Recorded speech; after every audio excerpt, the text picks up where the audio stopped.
Meron akong 43 years in public service, 34 years po sa military, at 9 years sa public service. At nakita ko ang pamumuno ng iba't ibang presidente. Mula kay Marcos Sr. hanggang kay Marcos Jr. Record-breaking si Marcos Jr.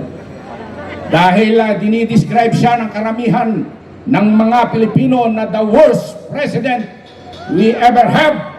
Tama ba? Yan. Basahin natin ang puot ng taong bayan na nakalagay dito ngayon. No? Ikulong ang mga tumanggap ng maleta. Ang nag-iimbestiga sa korupsyon ay ikinulong. Ang mga kumita sa flood control scandal ay kinanlong. Sobra na, tama na. I-plus na ang LBM. Ano ba yung meaning ng LBM? Lisa Bangag Martin. Ay, ito. Lalong humihirap ang buhay habang ang buhaya ay yumayaman at hayahay. Ikaw ang tinutukoy ni Saldico na mastermind. BBM resign now. Yan po ang panawagan ng mga kapwa natin Pilipino. Ngayon, bakit tayo ulit nandito? Upang ipadama na ang soberenya ay nasa taong bayan. Ayon po sa Artikulo 2, Section 1 ng ating 1987 Constitution, the Philippines is a democratic and republican state. Sovereignty resides in the people and all government authority emanates from them. Ano po ang ibig sabihin nito? Ang puwersa po o ang power ay nasa taong bayan. Tama ba yun? Dahil tayo ang tunay na makapangyarihan, dapat iparamdam natin sa mga tiwali na namumuno na ipinahiram lang natin ang otoridad upang sila ay mamuno. Hindi dapat itong konsintihin, bagkus obligasyon natin. Tayong mga Pilipino ay may right at duty o obligasyon upang itama ang mga maling ginagawa ng ating mga namumuno. Tama ba yun? Ano ang dapat ipagsigawan natin ngayon?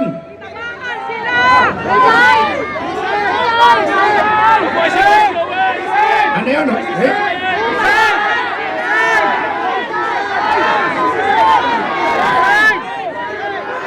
Para maging patas, dahil tayo naman ay ayaw nating ng selective justice na ginagawa ngayon ng pamahalang ito. Dapat po ay yung true justice. So yung mga talagang nagkasala dapat mag-resign. Pinamumunuan nino.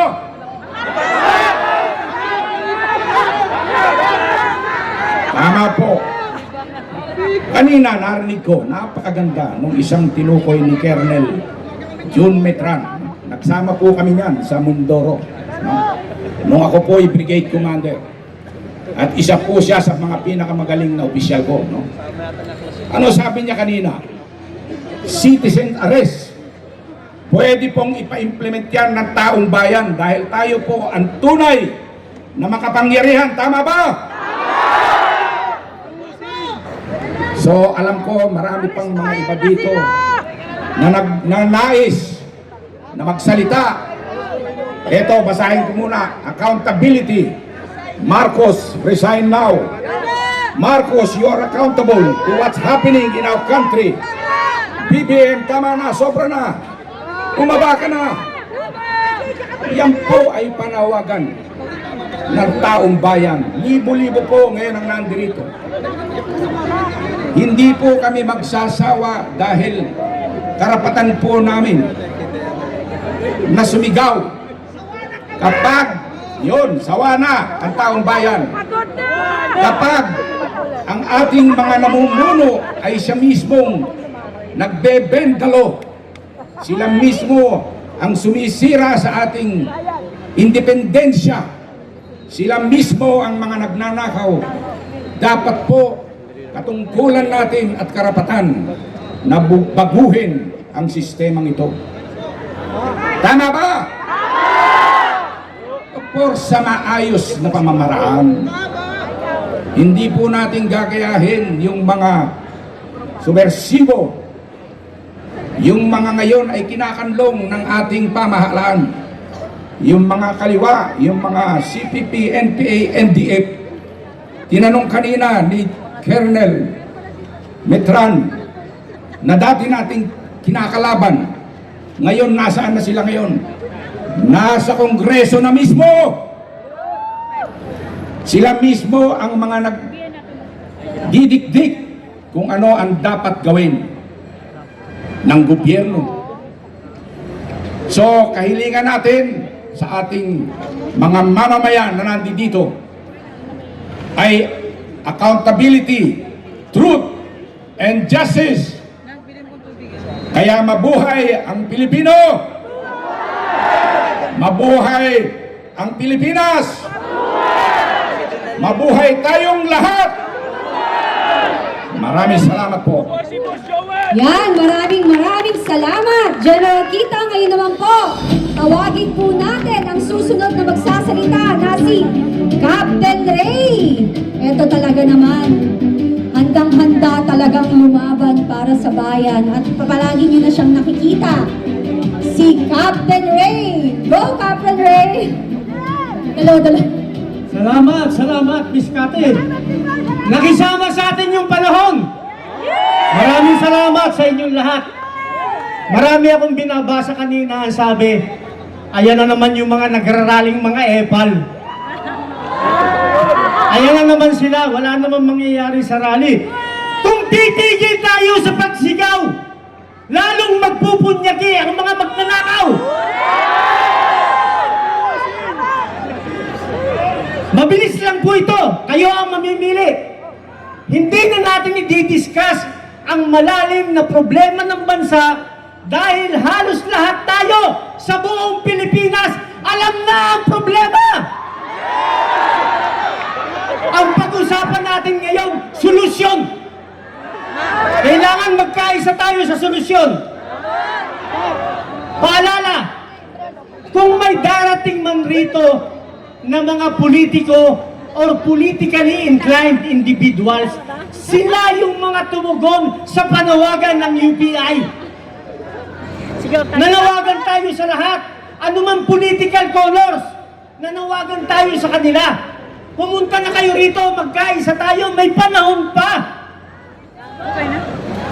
So ulitin ko, kung may dumating man na politiko, liberal man yan, DDS man yan, anumang political party yan, tatanggapin natin kung naniniwala sila sa pinapakipaglaban natin.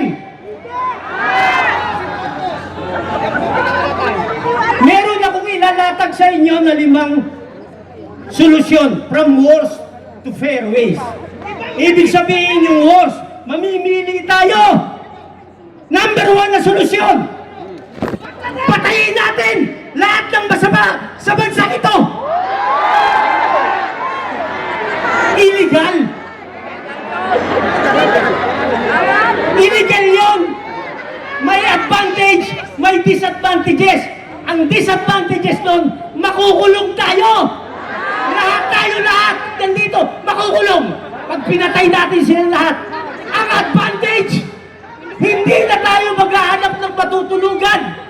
Hindi na tayo maghahanap ng makakain araw-araw. Libre!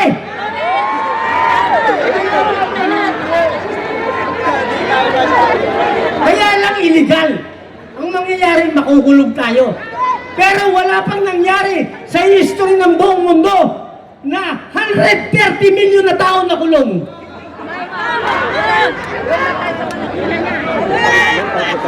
Pangalawa, makinig kayo kasi solusyon na to eh. Kayo mamimili eh. Sasamahan lang namin kayo. Pangalawang solusyon, naghanap ang UPI, Luzon, Visayas, Mindanao. Dahil kwento ng mga lolo natin, mga nanay natin, nung unang panahon, kapag may kaaway ka, ipakula mo.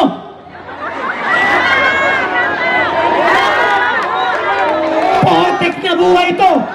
Sabi namin, kahit open overtime, sumama kayo sa amin lahat ng magkukulam. Wala kami nakita kahit isa. Sinungaling yung mga lolo at lola natin. Ngayon natin sila kailangan. Wala sila.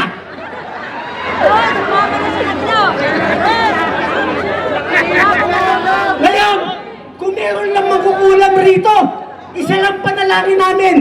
Kulamin po ninyo lahat ng magnanakaw at sumuka sila ng maleta na tigpi 50 kilos.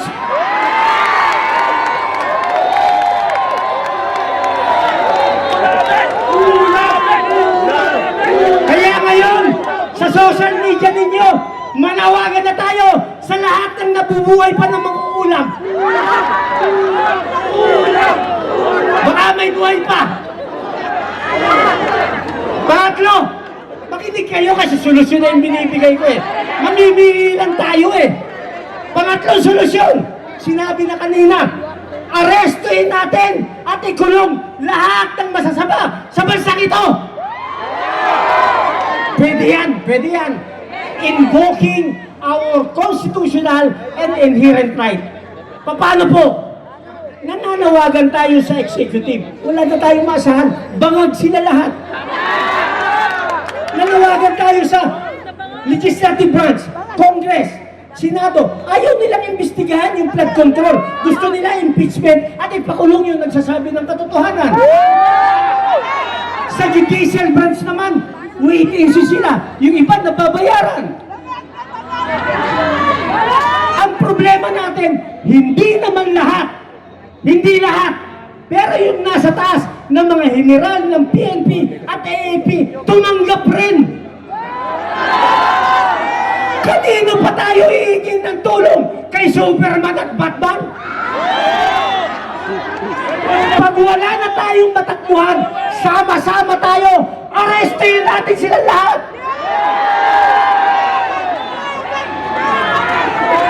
Ilan na lang? Sabi ko 5 eh. Ilan na lang natitira solusyon?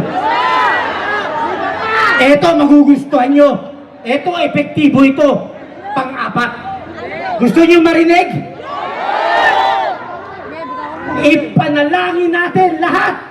Milyong Pilipino. Araw-araw manalangin tayo. Mamatay na lahat ng magnanakaw sa bansa ito. Araw-araw tayo magdasal. Kung sila, hindi sila nabibigay. Hindi sila nakikinig. Ayaw nilang tingnan ang paghihirap ng bansa. Baka yung langit marindi sa atin at sundin yung panawagan natin. Ulitin ko, araw-araw, milyong Pilipino, manalangin, mamatay na lahat ng magnanakaw. Ngayon na! O, simulan natin ngayon, ha? Sabay-sabay tayo. Sabi nila, masamang manalangin ng masama sa kapwa. Paano naman yung kapwa? Gumagawa ng sukdulang sama. O, manalangin tayo. Iba-iba man relihiyon natin. Palagay ko, papakinggan tayo ng langit. Papakinggan tayo ng langit, pero susunduin sila ng impyerno. Ilan na lang? Ilang solusyon na lang? Mabilis na ito. Kasi patapos na tayo eh. Last!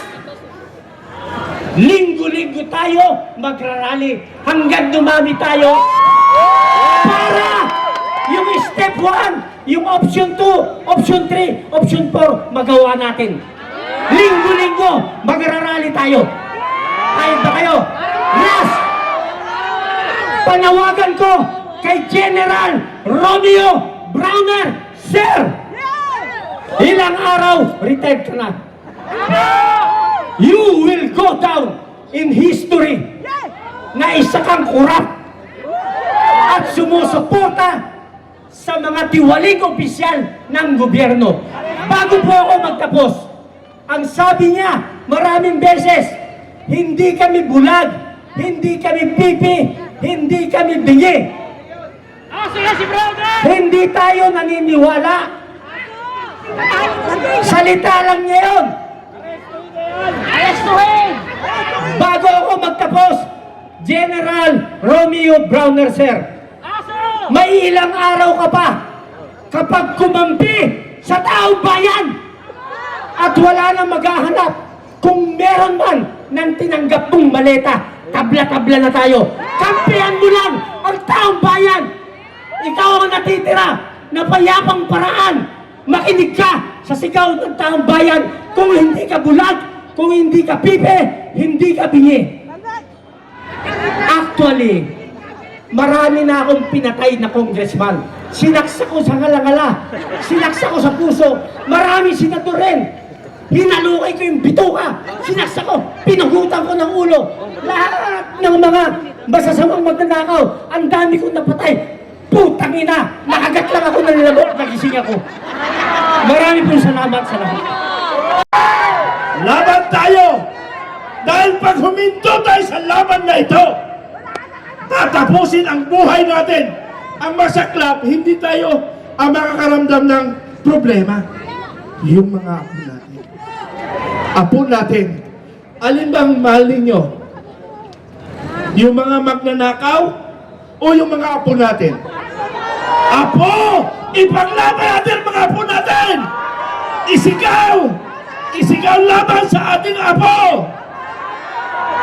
Kayong mga nasa gobyerno ngayon, sabi ko nga, 1973-74, nagservisyo na ako sa bayan.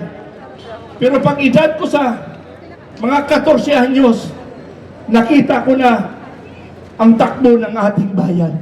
Sabi ko, magsusundalo ako. Nagsundalo nga ako. Ang kalaban namin noon, nasa kabundukan! E ngayon, saan ang kalaban? Nasa syudad!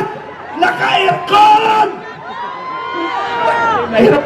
Bawal pala magmura. Di ba? Bawal magmura. Pero ilabas natin ang galit natin. Ang bayan natin ay para sa taong bayan, hindi sa mga kawatan ng politiko. Kayo, may araw kayo, mananagot kayo sa taong bayan. Tama hindi? Managot sila sa taong bayan. Ulitin natin. Kayong mga demonyo, mananagot kayo sa taong bayan. Baka salita lang kayo ha. Totoo hindi. O, tingnan nyo ha. Pangulong Marcos. Marcos loyalis ako, baka hindi nyo alam. Ha? Marcos loyalis ako. Sa campaign period, November 2021, tinawagan ako ng isang general na dating instructor ni Bongbong Marcos. Sabi niya, John, tulungan natin si Bongbong Marcos dahil para may pagpatuloy niya yung programa ng ama niya. Sa buong akala ko, darating yung katotohanan. Pero, nabudol! Nabudol! Ang sambayan ng Pilipino! Budol! Budol! Budol! Ang mga Pilipino! Okay, yung aking mga kasama vloggers, baka pwede natin. Okay lang ba kayo dyan sa mga kasama ko vloggers? Okay lang? Okay lang, okay. Laban lang tayo. Okay lang na kahit umulan, laban tayo. Laban tayo. Alam nyo, mga kababayan, nakikita ko sa inyong mga mata. Kung po pwede lang, magwala na tayo sa galit. Gagawin natin. Pero, kailangan dumaan tayo sa legal na pamaraan. Ano bang legal na pamaraan? Alam nyo ba? Alam nyo bang legal pamaraan? Eh, lumabas na tayo. Tapos, ikukulong natin ang magnanakaw. Kaya ba natin ikulong magnanakaw? Okay, maghihintay ako ng sinyales na lahat ng magnanakaw, tayo ang maghuli. Pwede! Pwede! Pwede! Huhulihin natin ang mga magnanakaw sa lipunan! Pwede! Hihintayin nyo ang hudyat ko. Nasa legal tayo! Nasa legal tayo! Wala tayong otoridad, pero mayroon tayong tawag na citizen arrest. Aarestuhin natin, citizen arrest. Taong bayan, labas tayo! Labas tayo! Kayo mga nakikinig ngayon, panahon na magkaisa tayo para sa sambayang Pilipino, sa ating mga kababayan na nilalapastangan na tayo, tinatarantado tayo. Ang masaklap, ginagago tayo. Tama hindi? Kasi ang akala nila, sila lang may alam, tarantado! Hindi tayo pinangalang kahapon. Alam mo sa totoo lang, ang masakit para sa atin, para bang ginagawa tayong tanga? Wala tayong alam. Mga tarantado kayo, hinawakan nyo ng PNP at saka PFP. Pakawalan yan! At kami mag-aresto sa lahat ng magnanakaw. Ano na? Hindi sagay lang. Mag-iisip mo muna ako. Hindi pwede. Hindi pa nakahanda yung iba. Yung iba nasa CR pa. Nasa CR pa iba. Baka may iwan nila. Pag naka-CR, nakababang pantalon. Ay, hindi siya makatakbo, hindi makalaban. Apurado. Ano? Apurado. Apurado kayo. Pero tandaan nyo, mag-iisip ako para sa citizen arrest. Tandaan nyo yan, mga kababayan. Huhulihin na natin ang mga magnanakaw. Ano? Okay, ang dami ng tao doon, no? Hindi na mabilang ang tao. Ha? Ito ba? Okay, citizen arrest. Nako, delikado. Hoy, Pangulong Marcos! Maya ka naman.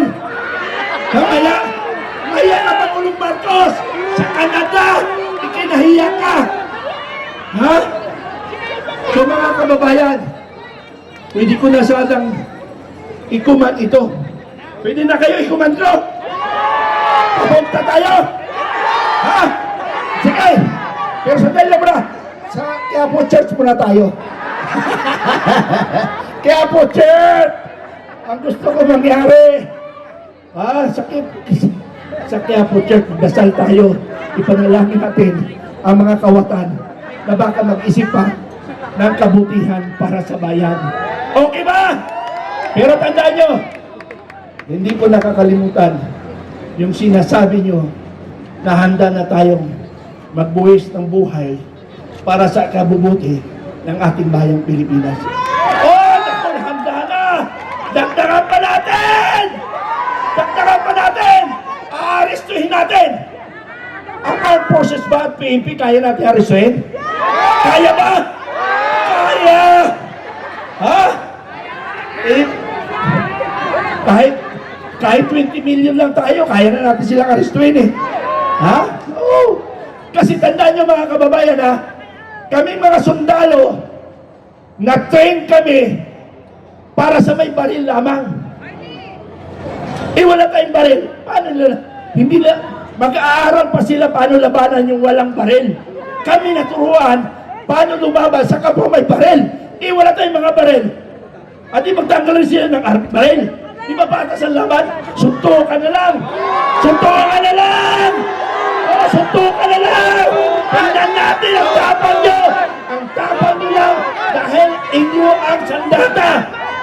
Pero huwag nyo kami bigyan ng sandata. Dahil ayaw namin na kapwa Pilipino nagpapatayan. Tama hindi! Ayaw natin yun! Ang gusto natin sa malinis sa paraan, sa utos ni Allah ng ating Panginoon. Ha? Utos ng Panginoon yan. Pero handa natin arestuhin?